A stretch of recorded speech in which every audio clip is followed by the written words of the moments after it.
Dalian ninyo. Baka walang mabuhay sa ating lahat. Nandiyan na sila.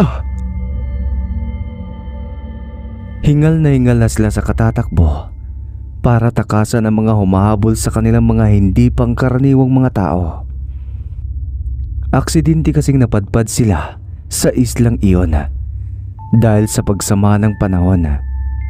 Galing naman ang malakas na hangin sa direksyon kung saan sila nanggaling at nakatira. Kaya tinangay sila nito sa nasabing isla habang sila ay nangingisda. Nang mapadpad sila roon, ay agad silang nagsibabaan sa kanilang bangka para maghanap ng pansamantalang makukublian kung sakaling bubuhos na ang ulan. Subalit imbis na kaligtasan ng kanilang nahanap, ay isang kapahamakan ng maaaring magbadya sa kanilang buhay. Hindi nila inaasahan na mabulabog ang mga aswang na abala sa pagkain ng ligaw na baboy ramong kanilang natugis at ginawang hapunan. Nagtanong kasi si Mang Rapa na siyang pinakalider ng grupo sa mga ito kung kaya't naantala ang kanilang masarap na hapunan. Parang sinakluban ng langit ang 5 mangingisda nang lumingon ang mga ito sa kanila dahil sa mga nakakakilabot nilang itsura. Nagsisipataka ng mga sariwang dugo ng baboy ramo na umaagos mula sa kanilang bibig. Ang hahaba at ang tutulis din ng kanilang mga pangil. Medyo maliwanag pa na mga hapon na yon at hindi pa tuluyang nilalamon ng dilim ang paligid, kaya kitang-kita nila ang nakakatakot na itsura ng mga aswang na kanilang nakaengkwentro. Nang akma na silang susuguri ng mga aswang, ay kumaripas na rin sila ng takbo.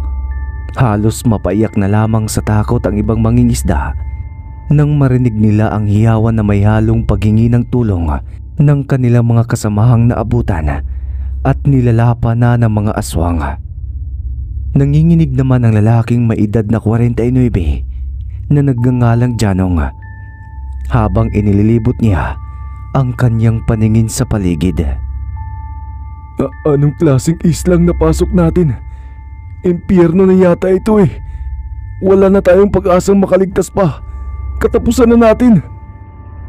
Sa mga sandaling yon ay puro takot ang namayani sa puso at isipan ng bawat isa sa kanila at nababahala sa kanilang mga buhay. Ikaw, Justin, pilitin mong makabalik sa bangka at makatakas. Ibalita mo sa ating mga kabaryo ang lihim ng islang ito para panghilagan ng mga kapwa nating mangingisda at matakot na magpunta rito. Ikaw ang pinakabata, kaya dapat na ikaw ang makaligtas. Sige po, Mang Rapa. Humahagulgol naman ang binata sa mga oras na yon dahil sa takot. Masama man ang loob ng binatang iwan ang mga kasama, ay wala na siyang pamimilian pang iba kaysa lahat sila ay mamatay. Hindi na siya nagsayang pa ng oras. Agad siyang kumaripas ng takbo papunta sa direksyon kung nasaan ang kanilang iniwanang bangka. Sanay sa takbuhan ang binata dahil sa madalas niyang pagsali sa mga paligsahan sa kanilang eskwelahan. Mabilis siyang nakarating sa kinaroroonan ng kanilang sasakyang pandagat. Mahirap man mga kasama, pero kailangan nating lumaban para maharang ang mga aswang at nang makatakas si Justin. Mas masama kung lahat tayo ay mamamatay at hindi mabigyan ng babala ang ating mga kababaryo at pamilya tungkol sa nakatagong lihim ng islang ito. Kaya lalaban tayo hanggang kamatayan. Halata sa kanilang mga itsura na pinipilit na lang nilang maging matapang para sa kaligtasan ng isa sa kanilang mga kasamahan. Lalaban tayo para kay Justin, mga kasama. Tama si Rafa. Kailangan may mabuhay sa ating maskisa. Nilabanan nga nila ang mga aswang sa abot ng kanilang makakaya. Subalit sa kasamaang palad ay nagapi rin sila sa huli. Pinaglalapa sila ng napakaraming aswang sa isla. Mabuti na lamang at bago pa maabutan si Justin ng mga papasugod sa kanya ng mga aswang, ay naitulak na niya ang bangkang sasakyan at mabuti na lang din dahil kaagad itong umandar. Nagpupuyo sa galit na tinatanaw siya ng mga aswang na umaalulong pa.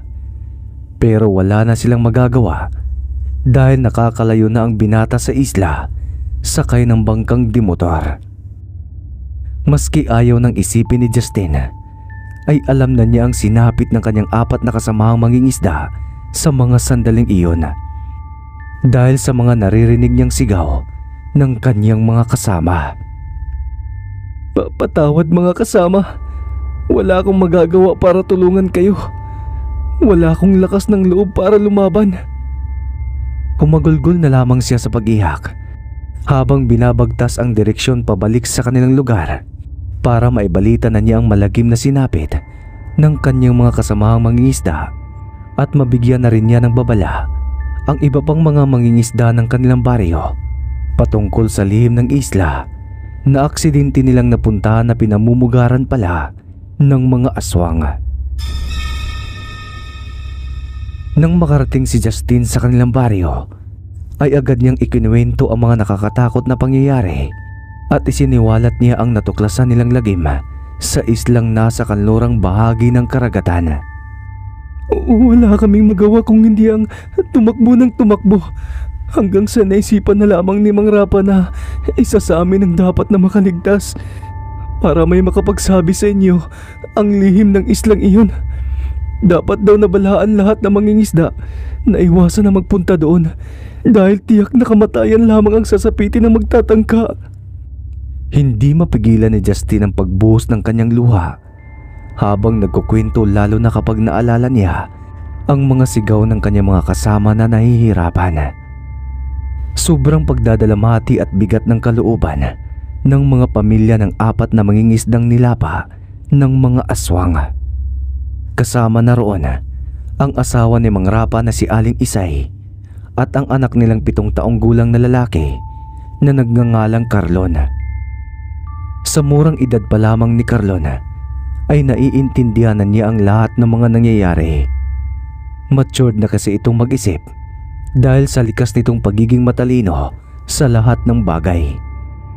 Sa mga sandaling yon ay nagawa ng magtanim ng galit ang batang lalaki sa mga aswang sa isla.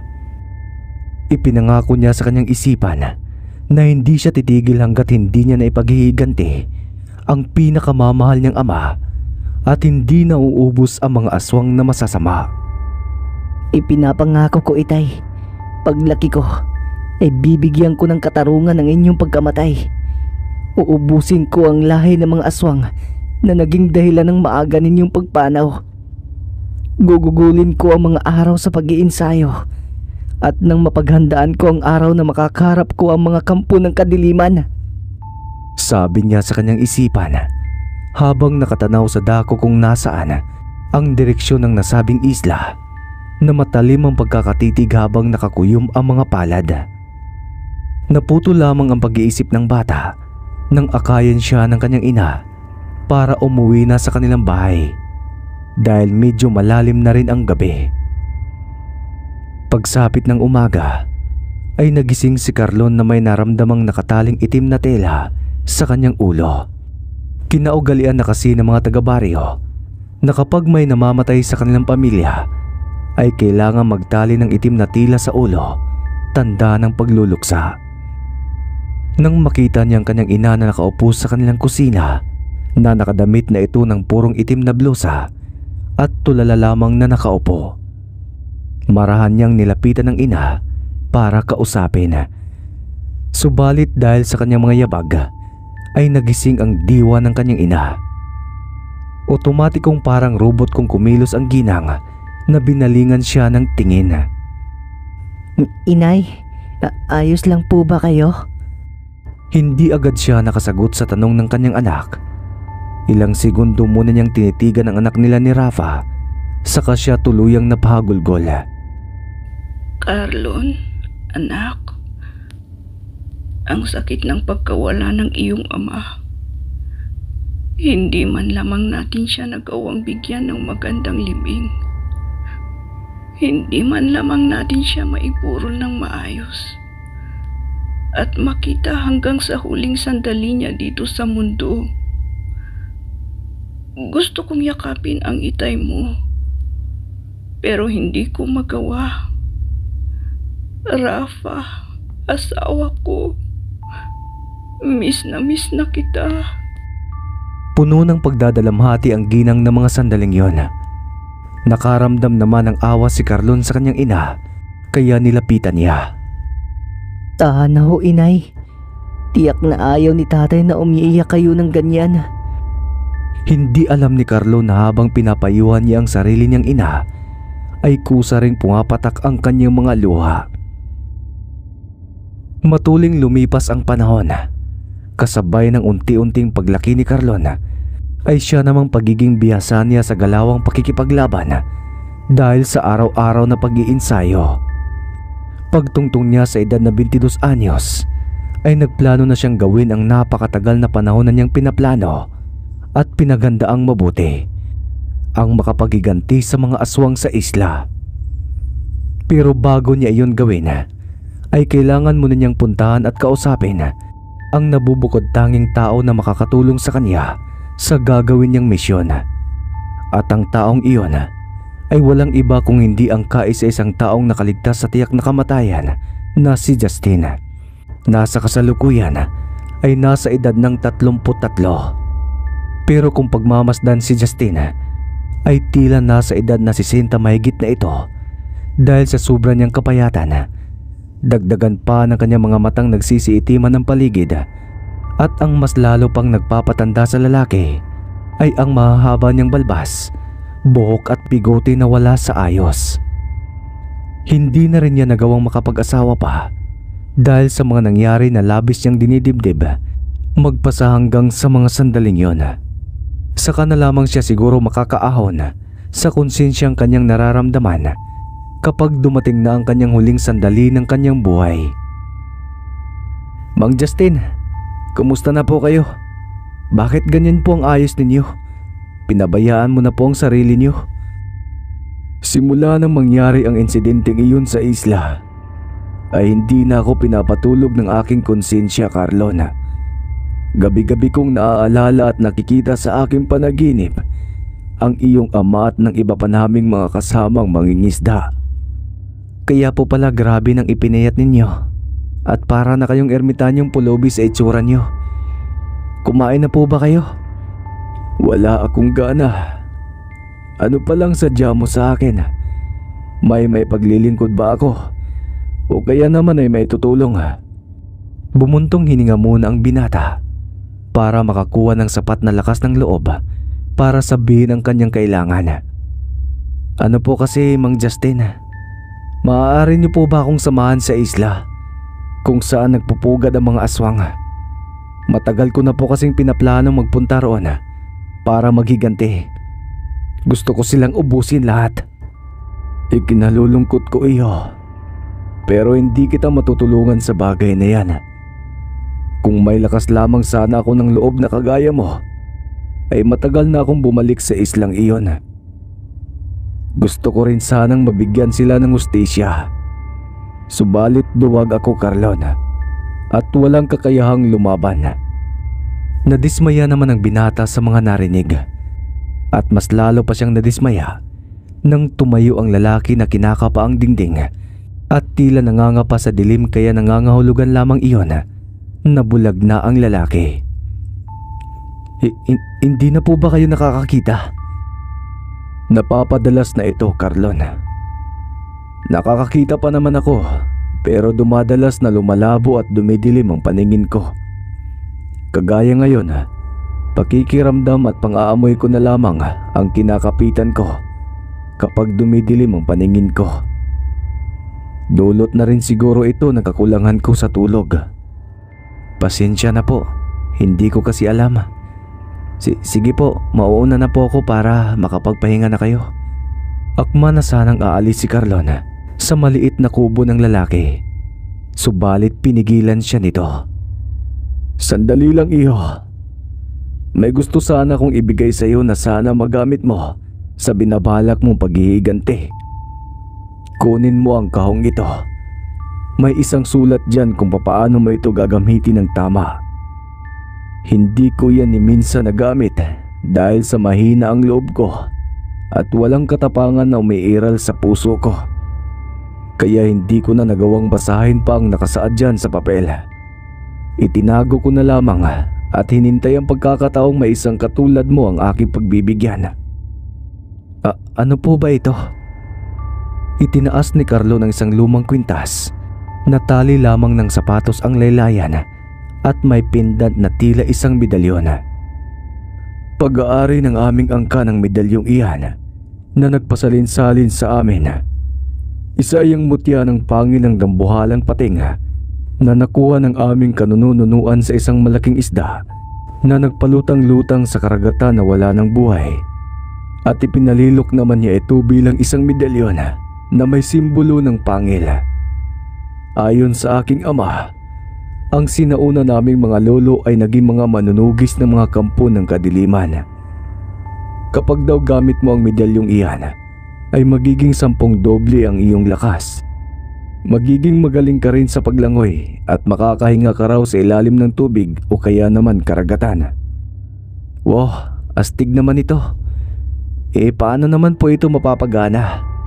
At papaano ko po malalaman kung gumagana na itong medalyon ng pangil?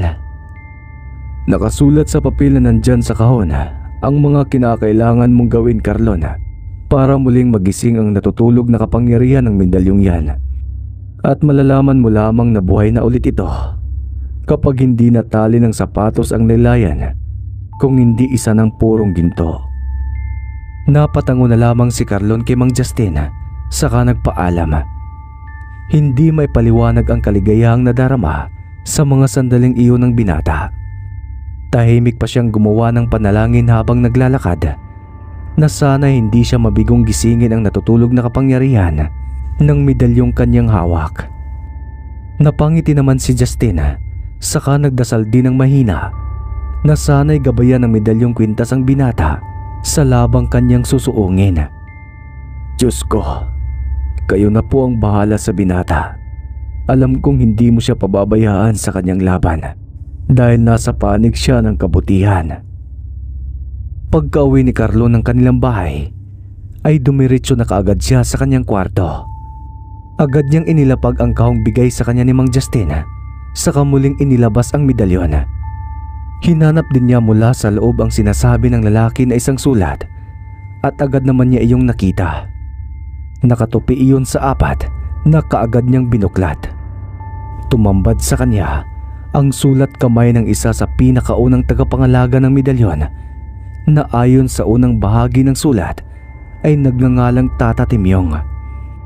Nakalagay nga roon kung papaano niya muling mabubuhay ang mutya ng pangil ng higanting pating. Kailangan daw muna itong mabindisyonan ng isang pare sa isang simbahan, saka paliguan ng agwa bendita.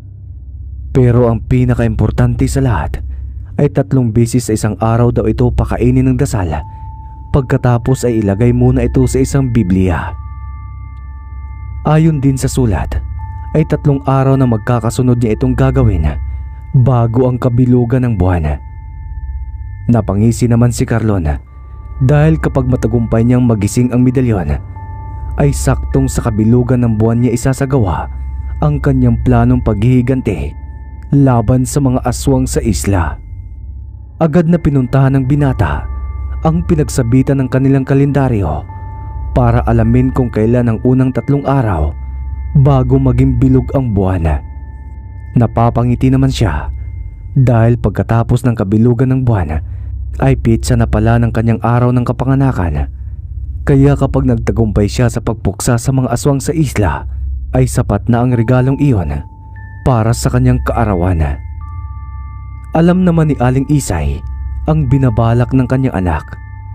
Sobrang tutol ang kanyang kalooban sa ninanais ng binata, subalit alam niyang hindi na niya mapipigilan ang kanyang anak. Kaya naman araw-araw at gabi-gabi na lamang niyang ipinagdarasal si Carlon na sana'y gabayan siya ng Diyos sa pagpunta sa kinakatakutang isla at mapagtagumpayan niya ang kanyang paghihiganti para makauwi ng ligtas ang anak sa kanilang lugar.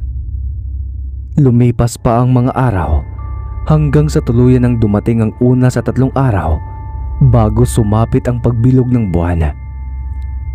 Gaya ng nakasaad sa sulat, ay nagpunta ang binata sa simbahan na suot-suot ang medalyon para mapabendisyonan ito sa kanilang pari.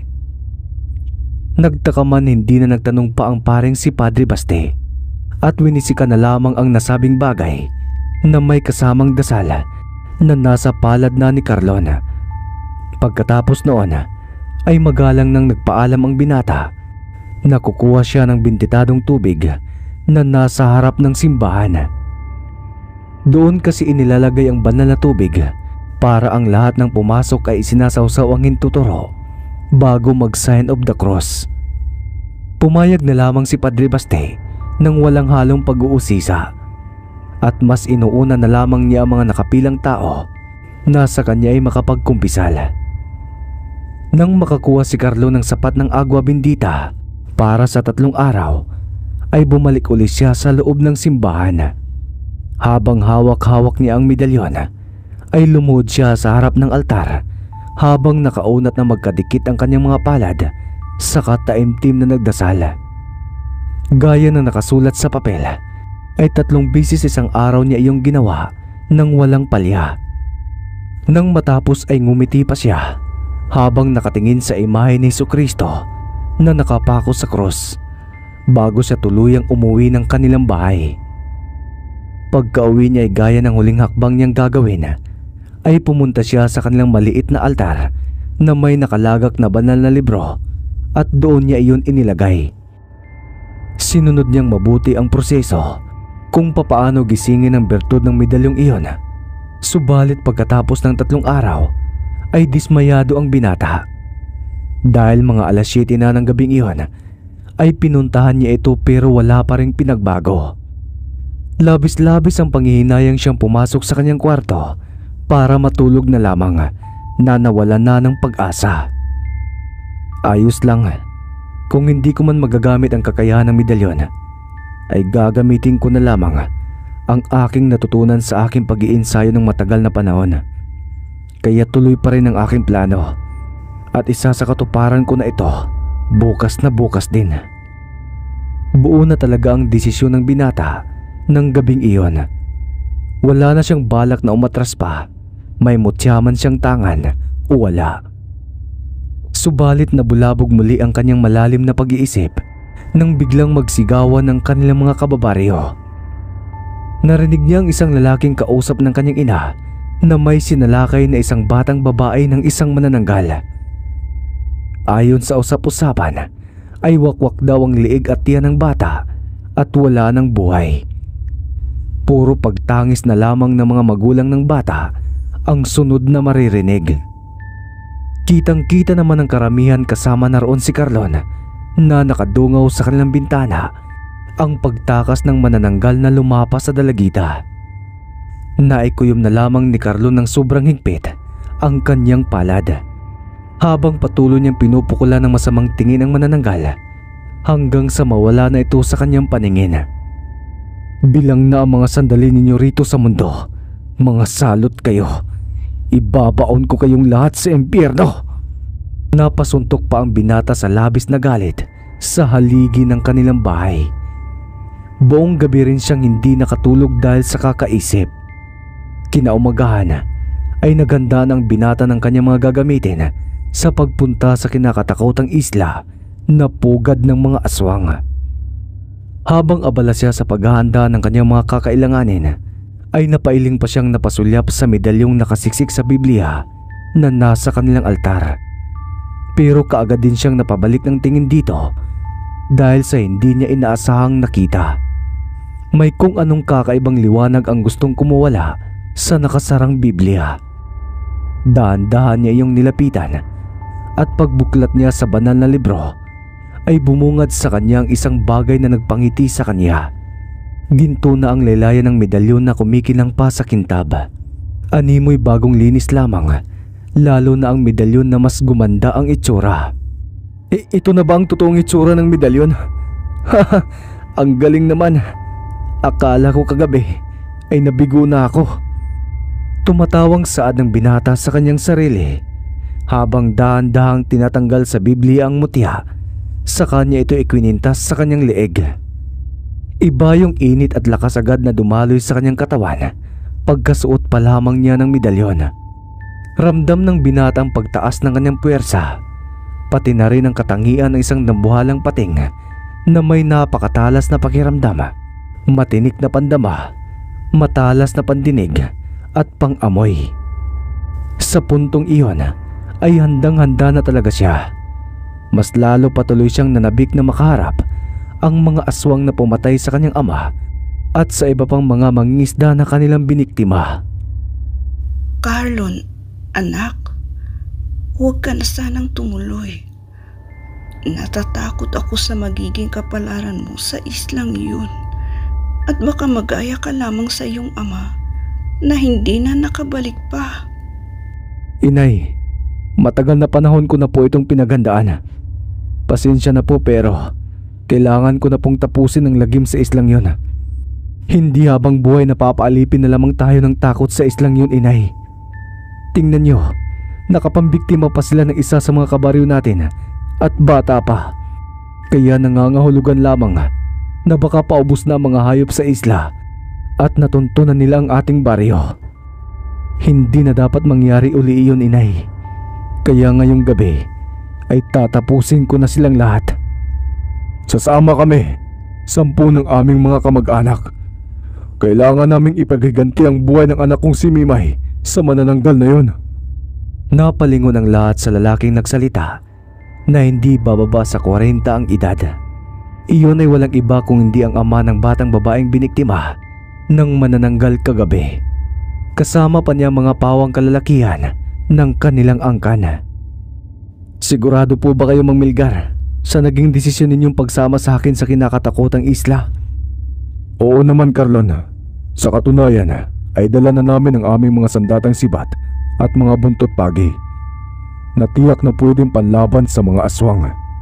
Natuwa si Carlon sa mga nangyayari. Ngayon ay may kasama na siyang maghihigante para sa mga mahal nila sa buhay. Subalit sa kabilang banda ay may takot siyang nararamdaman para sa buhay ng kanyang mga magiging kasama dahil puro pangingisda lang naman ang alam nila at walang karanasan sa pakikipaglaban. Ngunit magkagayon man ay hindi niya pwedeng pigilan ang mga kababaryo dahil ramdam niya ang kanilang mga nararamdamang puot at galit, lalo't kabibiktima lang kagabi ng isa sa pinakamamahal nila sa buhay. Pagkatapos magpaalamanan ay itinulak na nila ang bangkang kanilang sasakyan at nang nasa malalim na parte na sila ng dagat ay kaagad na pinaandar ng binatang makina saka sila nag-umpisang bumiyahe. Maski hindi man magsalita ang kanyang mga kasama ay ramdam ng binatang tensyong bumabalot sa puso ng bawat isa, lalo pat hindi basta pangkaraniwang mga nilalang lamang ang kanilang mga sasagupain. Nang makalapit na sila ng kaunti sa nasabing isla, ay biglang uminit ang medalyong nasa liig ni Carlon. Agad niyang pinatay ang makina ng kanilang bangka. Sa kanya sinabihan ng kanyang mga kasama na magsagwan na lamang. Ayon sa aking nalaman sa mga usap-usapan, malalakas sa mga pandinig at pakiramdam ng mga aswang. Kaya dapat na mag-ingat tayo sa ating gagawing mga kilos, mga kasama. Tama si Carlon, mga kasama. Hindi pangkaraniwang nilalang lamang ang ating mga makakasagupa ngayong gabi. Kaya dapat lamang na magdoble ingat tayo. Dahil pwedeng sa isang pagkakamali lamang natin ay pwede itong maging mitsa ng ating buhay. Hanggat maaari ay hindi ko hayaang may masaktan man lang sa ating Mang Milgar. Poprotektahan ko kayo sa abot ng aking makakaya. Pagkatapos nilang mag-usap-usap ay mas binilisan pa nila ang pagsagwan hanggang sa matagumpay silang nakarating ng ligtas sa isla. Tahimik ang dalampasigan ng mga oras na yon dahil maliliit ang mga alon at mahina ang agos ng tubig. Kaya madali nilang naiangkla ang kanilang bangka. Pagdating nila sa pangpang ay isa-isa na silang nagsibabaan dala ang kani-kanilang mga armas panlaban sa mga aswang. Kabababa pa lamang nila at kaaahon sa tubig nang marinig nila ang mga tunog ng mga tambol sa may hindi kalayuan na tila may kasiyahang nagaganap. Gaya ng kanilang mga napag-usapan ay maingat sila sa lahat ng kanilang ikinikilos. Nakayuko silang patago-tago sa matatalahib na parte ng kakahuyan ng islang iyon habang papalapit sila sa pinagdarausan ng kasiyahan. At sa mga oras na yon ay hindi pa nakakasilip ang buwan, kaya nangangapa sila sa sobrang dilim ng paligid at ang tanging basihan lamang nila ay ang maliit na liwanag ng apoy mula sa may hindi kalayuan, ang direktang ginawa nilang direksyon para sa kanilang pupuntahan. Malalakas ang kalabog ng dibdib ng mga mangingisda maliban lamang kay Carlon na nangunguna sa paglalakad. Gamit ang kakayahan ng kanyang medalyon ay nakikita niya ng maliwanag ang paligid. Humanda kayong lahat, malapit na tayo sa pugad ng mga aswang na nagdiriwang sa gabing ito. Kung halimbawa mang makita na nila tayo at magkagulo, ay kunin niyo lamang ang mga gasira sa aking bag.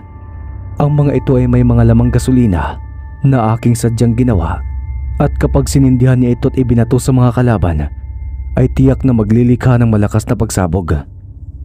Mang Milgar, kunin mo po itong isa. Pakapaka pa namang inabot ng lalaki ang bag ni Carlon, at nang makuha niya ito, ay kaagad naman siyang nagpasalamat. Mas lalo pa silang lumapit ng marahan at humanap sila ng magandang pwesto para kanila munang mapagtataguan. Pumunta sila sa mayayabong na talahib sa pangunguna ng binata. Bahagyan nilang hinawi ang mga talahib para mas makita nila ng malinaw ang mga nagkukumpulang mga aswang. Sa isang taas lamang ng kamay ng isang matandang babae na tinitiyak ng binata na isa ring kauri nila na tumatayong leader ng mga aswang, ay kaagarang itinigil ang kasiyahan. Nang mapagmasdang mabuti ni Carlo ng babae, ay saka lamang niya ito namukhaan. Siya yung manananggal na sumalakay kagabi sa kanilang baryo na bumiktima sa batang babaeng si Mimay. Ibinalita niya ang kanyang natuklasan sa ama ng batang na biktima, kaya naman mas lalong nagngingit-ngit sa galit ang kalooban ng lalaki. Gusto na sanang lumusob ng mga sandaling iyon si Milgar, subalit pinigilan muna siya ng binata at sinabihang maghihintay ng ilang sandali. Muli nilang narinig ang matandang babaeng aswang na hindi bababa sa 60 ang edad na nagsimula ng pulungin ang kanyang mga kasamahan. Kagabi, may natuklasan ako na isang maliit na baryo na malapit lamang dito sa ating pinagmumugarang isla. Sa katunayan, ay dala ng aking pagkatakam, nakapambiktima na ako ng isang batang babae. Walang kasing sarap talaga ang laman loob at karni ng mga tao kumpara sa mga hayop sa gubat. Kaya bukas ng gabi, lahat ng may kakayahang magpalit anyo bilang mga hayop na lumilipad ay susugod tayo roon at mangunguha ng ating mga pagkain. Hindi na ulit tayo magugutom mga kasama. Hindi na. Lahat ng mga aswang ay umalulong sa mga sandaling iyon, tanda ng kanilang pagsang-ayon. Nagbago rin ang kanilang mga itsura bilang mga mababangis na nilalang. Hindi na kayo aabot sa aming baryo para biktimahin ang aming mga pamilya. Dito pa lamang ay tatapusin ko na ang inyong mga kasamaan. Lahat ng mga aswang ay nagulat sa biglaang paglantad ng isang binata. Hindi nila iyon inaasahan, kung kaya't wala ni isa sa kanila ang agad na nakakilos. Ngumiti naman ng malapad ang manananggal, kaya tumambad ang napakarumi niyang mga ngipin na may bahid pa ng dugo. Ang lakas naman ng loob mong pasukin kami dito, bata. Para mo na ring sinuot sa hukay ang iyong sarili. Ang tapang mo, nag-iisa ka lang naman. Tamang-tama, ikaw ang magiging masarap naming hapunan ngayong gabi. Mga kasama, sugurin siya! Diyan ka nagkakamali, aswang. Kung sa tingin mo ay ako lang ang mag-isang pumunta rito, nagkakamali ka. Tito Milgar, ngayon na! Para sa buhay ng aking anak na pinatay mo, halimaw ka. Mga kasama, oras na! Sa hudyat na iyon ni Carlon at Milgar sa kanilang mga kasama, ay sabay-sabay silang nagsindi ng mga gasirang sumasabog, kasabay noon ang pagbato nila sa mga papasugod na mga aswang. Nagtalsikan at luray-luray ang mga katawan ng mga aswang na tinatamaan. Bukod kasi sa gasolinang laman nito, ay hinaluan din ni Carlo ng kaunting agwa bendita ang bawat pampasabog na kanyang ginawa.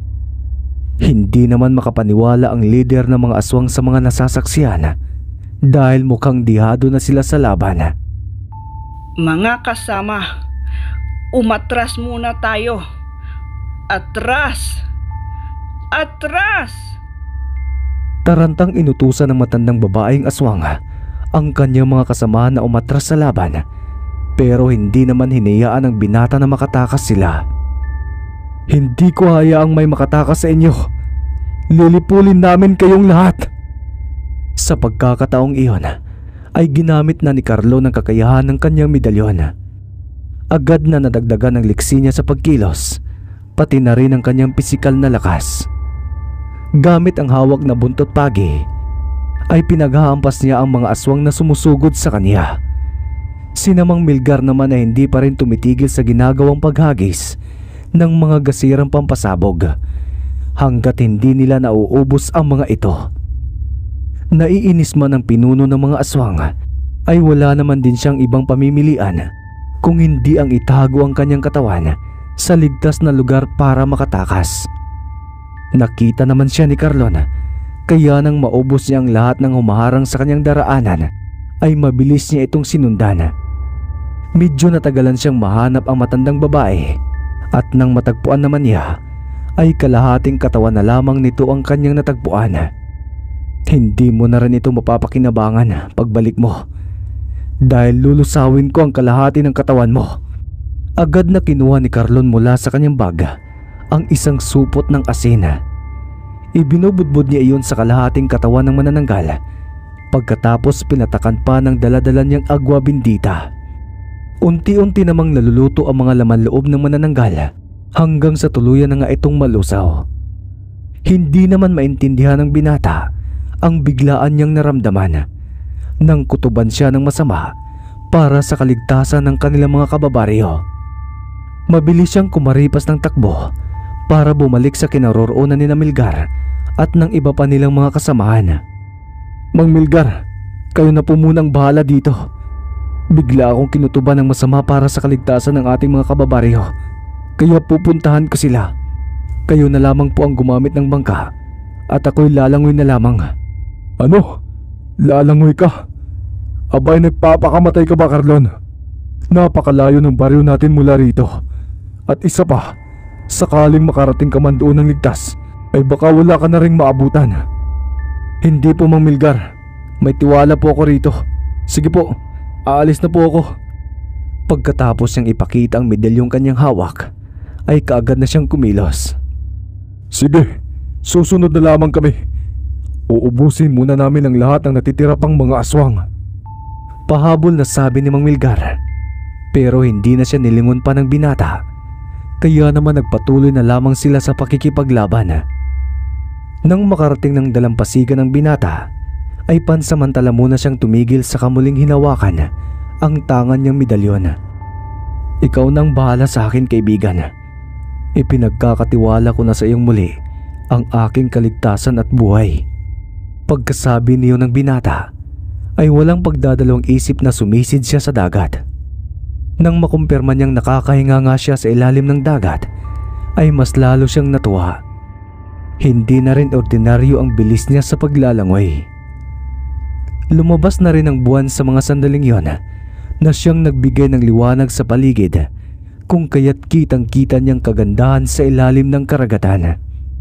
Iniiwasan din siya ng mga malalaking isdang kanyang nakakasalubong at hindi siya inaatake ng mga ito na mas lalo niyang ikinatuwa. Bagaman gusto pa niyang namnamin ang panunood sa sekretong kagandahan sa ilalim ng karagatang iyon, ay isinantabi niya muna ito dahil mas kailangan niya munang unahin ang kapakanan at kaligtasan ng kanilang mga kababaryo. Kaya naman mas binilisan pa niya ang kanyang paglangoy na sinang-ayunan naman ng kanyang medalyon. Halugugin ang buong isla mga kasama. Huwag magtira maski isa man sa kanila. Ubusin ang lahat ng mga salot. Ubus na rin sa mga sandaling iyon ang mga pampasabog nila mga armas at tanging mga sibat, itak at buntot bagi na lamang ang mga natitira nilang sandata. Mabuti na lamang at wala na silang nararamdamang presensya ng mga aswang sa paligid. Magkagayon man ay gusto pa rin makasiguro ni Melgar na talagang wala nang natitirang sa mga alagad ng kadiliman, kaya isa-isa nilang sinuyod ang kasulok-sulukan ng islang iyon. Para makasigurado tayo, ay sunugin na lamang natin ang kagubatan ng islang ito bago natin iwanan. Mag-ipon tayo ng mga tuyong kahoy at dahon, saka natin silaban sa madamong lugar para kumalat ang apoy. Suwestyon ni Melgar na sinang-ayunan naman ng kanyang mga kasama, kaya naman agad silang nag-ipon ng kanilang kakailanganin para makalikha ng malaking sunog na siyang tutupok sa buong kagubatan ng isla. Samantala, abala sa pagpoprotekta ang mga kalalakihan sa kanilang mga mahal sa buhay laban sa sumasalakay na manananggal sa kanilang baryo. May hawak silang mga kawayang matutulis ang duluhan. Hindi naman makalapit ang manananggal dahil kapag nagpumilit siya ay tiyak na mabubutas ang kanyang katawan. Ngunit hindi pa rin siya sumusuko hanggang sa makita niya ang isang batang lalaki na tila kagigising lamang na nakaupo sa labas ng kanilang hagdanan. Halatang walang kaalam-alam ang batang lalaki sa mga nangyayari, kaya naman iyon ang sinamantala ng manananggal na mabiktima. Mabilis na nilipad ng manananggal ang direksyon papunta sa batang lalaki. Nanlaki naman ang mga mata ng bata nang makita niyang manananggal na papunta sa kanyang kinaroroonan. Kaya naman agad na nagising ang kanyang diwa. Nagulat man ay nagawa pa ring tumayo ng bata mula sa kanyang pagkakaupo. Saka mabilis na pumasok sa loob ng kanilang bahay. Subalit sa kasamaang palad ay nahawakan ng manananggal ang isa niyang paa. Panay sigaw at iyak ng bata habang nakikipagbuno ng lakas sa manananggal.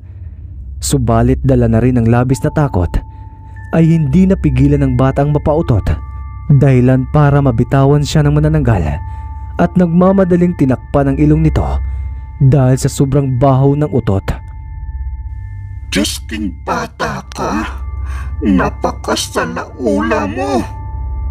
Mas lalong nanggagalaiti sa galit ang manananggal na muli sanang susugod sa bata. Subalit na itaboy siya ng pagbabatuhin siya ng mga tao. Hindi ako papayag na wala akong mabiktima ngayong gabi at hindi na iibsan ang aking kuto. Ako ang harapin mo, manananggal! Lahat ay napalingon sa sumigaw na binata. Mula sa tubig ng dagat ay dahan-dahang umaahon ng basang-basa na si Carlon. Ikaw na naman! Halata sa ekspresyon ng mukha ng manananggal ang labis na pagkainis. Ang iniwasan kasi niyang binata kanina pa sa isla ay kaharap na niyang muli ngayon. Oo, ako nga. At hindi ako titigil hanggat hindi kita napapatay. Sa sinabing iyon ng binata ay tinawanan lamang siya ng manananggal. Nagpapatawa ka ba, bata? Hindi mo ako kaya dahil isa akong makapangyarihang manananggal.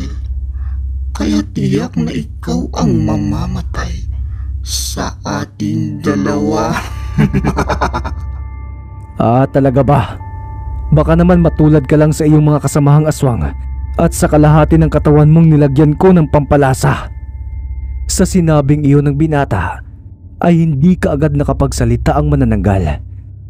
Pero bakas sa kanyang mukha ang napakatinding galit.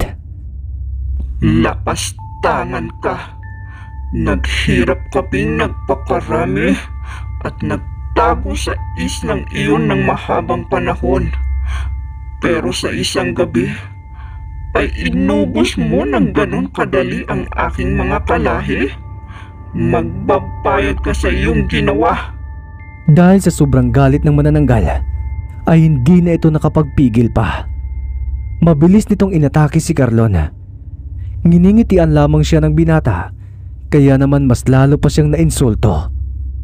Lingid sa kaalaman ng manananggal ay naghihintay lamang ng sapat na distansya ang binata para atakihin siya nito. At nang dumating ang pinakahihintay na sandali ni Carlon, ay nagbitaw siya ng pinakamalakas niyang suntok na inipon niya sa kanyang kamao ang pinagsamang enerhiya ng medalyon at pisikal niyang lakas para madurog ang bungo ng manananggal. Tila naging saranggola namang nagpaikot-ikot ang manananggal na tumilapon pa sa malayo bago bumagsak sa lupa. Nabasag ang bungo at halos hindi na makilala ang pagkalamog ng itsura. Nakaisip naman ang mga taga-baryo ng kanilang gagawin. Kumuha sila ng kani-kanilang mga balde saka sumalok ng tubig sa dagat. Isinaboy nila ito sa bangkay ng manananggal na kaagad naman naglikha ng apoy. Hinintay muna nilang matupok ang bangkay ng manananggal, saka pa lamang sila nakampante. Lula naman ng isang bangka ay dumating na rin sina Melgar at ng kanyang mga kasama dala ang magandang balita. Ngayon ay naipaghiganti na namin si Mimay. Wala na rin ang mga aswang kaya wala nang banta sa ating mga buhay. Sinunog na rin namin ang kagubatan at buong isla. Tama po kayo, Mang Melgar. Nabigyan ko na rin ng hustisya ang pagkamatay ng aking ama at ng kanyang mga kasamang mangingisda. Carlon? Anak? Inay! Nang magkasalubong ang mag-ina, ay niyakap nila ang isa't isa. Diyos ko, Carlon anak ko. Salamat sa Diyos at buhay ka. Opo, Inay. At matagumpay po naming nalipol ang lahat ng aswang sa islang yon. Totoo po yan, Aling Isay. Dahil sa katapangan at katalinuhan ng inyong anak, ay nagawa naming mapagtagumpayan ang aming misyon. Hindi lang po ako, Mang Melgar. Mas lalo tayong magpasalamat sa Panginoon dahil sa paggabay niya sa atin at hindi na tayo pinababayaan, kaya tayo nanalo sa laban kontra sa mga aswang. Pagkatapos ng gabing iyon ay naging normal na ulit ang lahat. Naging tahimik na naman ang munting baryo.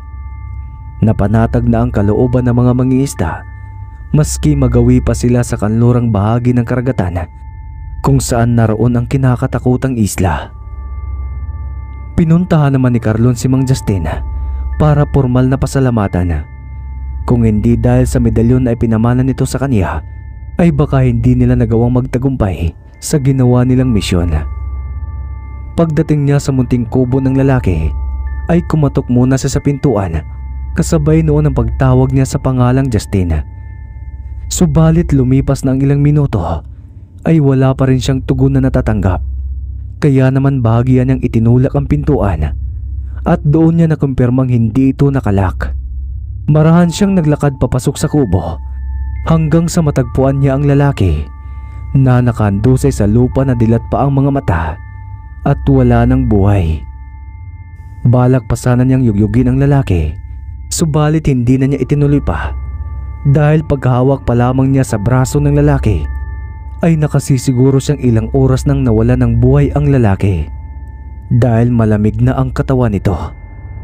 Dahil sa mga pagsigaw ng binata ay nabulabog ang mga kapitbahay ni Mang Justin. Saka pa lamang nila nakumpirmang patay na ang kanilang kapitbahay.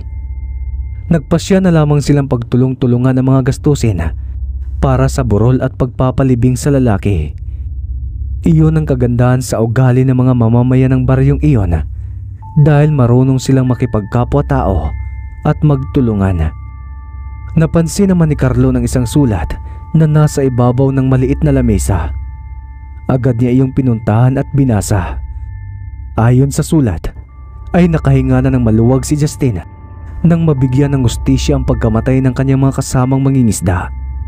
Dahil doon ay pwede na siyang mamahinga dahil pagod na rin ang kanyang katawang lupa sa pag-inda ng iba't ibang karamdamang dumapos sa kanya. Sa huli ng kanyang liham ay nagpapasalamat pa siya kay Carlon. Kung hindi dahil sa kanya ay patuloy pa sana siyang kinukonsensya. Ngunit nang mabalitaan niyang nagtagumpay ang binata sa kanyang misyon ay tila nabunutan siya ng tinik sa kanyang lalamunan. kaya na mahinga na siya ng tuluyan. Mabilis na lumipas ang mga araw hanggang sa nailibing na si Justin ng kanyang mga kababaryo. Nabigyan siya ng disenteng libing ni na Carlon at ng mga tumulong na mamamayan ng baryo. Maraming salamat muli, Mang Justin. Kung hindi dahil sa inyo, ay hindi ko makakamit ang hustisya para sa aking ama at sa iba pang naging biktima ng mga aswang. Hayaan niyo po, bilang pagtanaw ng utang na loob, ay makakaasa kang gagamitin ko ang ipinamana mong medalyon sa mabuting paraan. O siya, hanggang dito na lamang po. Madalas na lamang namin kayong bibisitahin dito sa inyong puntod. Paalam po, Mang Justin. Matapos magpasalamat ni Carlon, ay niyaya na niya ang kanyang mga kasamahang naglibing sa lalaki. Simula ng araw na iyon, ay ipinangako ni Carlon sa kanyang mga kababaryo na gamit ang medalyong ipinamana sa kanya ni Mang Justin, ay gagawin niya ang lahat para maprotektahan lamang niya ang mga kababaryo sa abot ng kanyang makakaya, laban sa mga magtatangkang gumawa sa kanila ng masama, mapatao man o mga kampo ng kadiliman.